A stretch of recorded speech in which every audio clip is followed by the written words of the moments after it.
All right, well, let's dive in. Sure.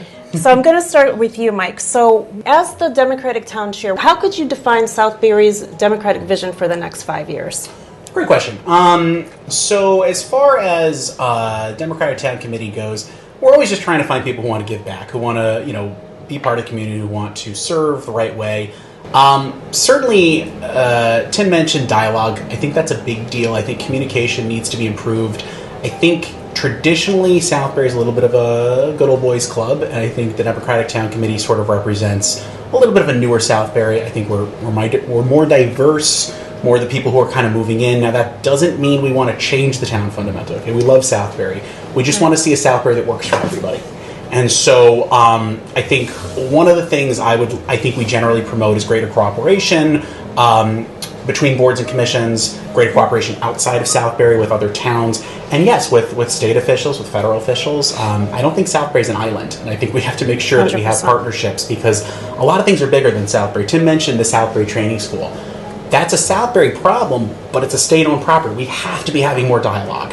Affordable housing, that's a statewide concern. It's not just a local issue. Great schools, we love Region 15, but, we have to make sure our schools are working for everybody, well and beyond. So for the little bits that we can do here in Southbury, I want to promote smart people who are going to show up, who are going to do the work, and who are going to have open minds. I think that's a big thing, too, is that one of the big problems facing Southbury, you see some of these boards and commissions, and Board of Finance is one of them.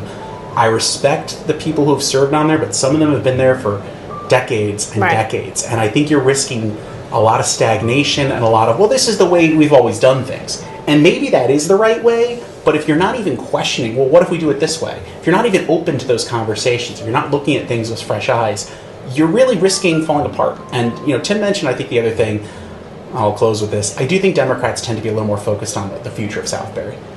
I'm a younger person. I have a 9-year-old and a 7-year-old. I will be here many, many decades. Mm-hmm. All right. I love Southbury's past, but I'm really focused on, making sure we're a sustainable community, that we're making the right decisions now so that we're still a great community 10, 20, 30 years down the road, instead of just next election or next quarter. And I think another big concern, too, is the fact that we had a Fortune 500 company in IBM here with their world headquarters, and we really had no town representation. Actually going up to them, giving them any type of incentives to stay in Southbury, whether it was tax credits or anything else. So it's another concern for me.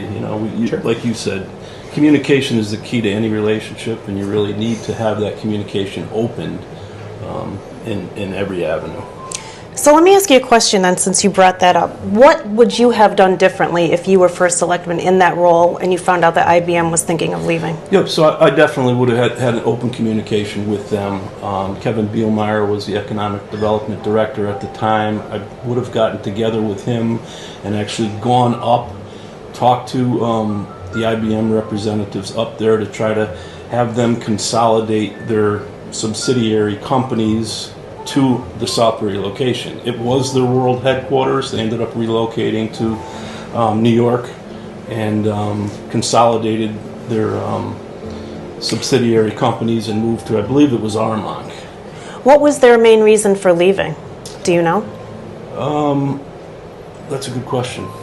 I think the lack of communication tells you everything you need to know. Taxes too. I know the state of Connecticut is high on taxes. So is New York, though. I wish I knew. I think in general there was an opportunity for more communication. I mean, whether or not Tim or myself or anybody else could have done things differently, we would have tried. And that's the difference. You have to try. Right. We do have, I should note, when I was on Economic Development Commission, we have tax abatement programs that are available for businesses. They're on a case-by-case scenario. We don't have like a designated policy. But we could have potentially approached a company like IBM is one that might have worked for. I don't believe the first selectman had any dialogue with them.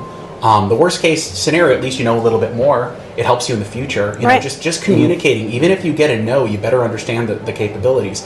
They've now taken steps to rezone it, I believe, industrial, but it's all after the fact. It's reactive. What we needed was proactive government. Right. Yep. Also, IBM was a long time coming. We knew they had one foot out the door through the years of reducing their workforces. So no one should have been caught flat-footed. Right. Yeah.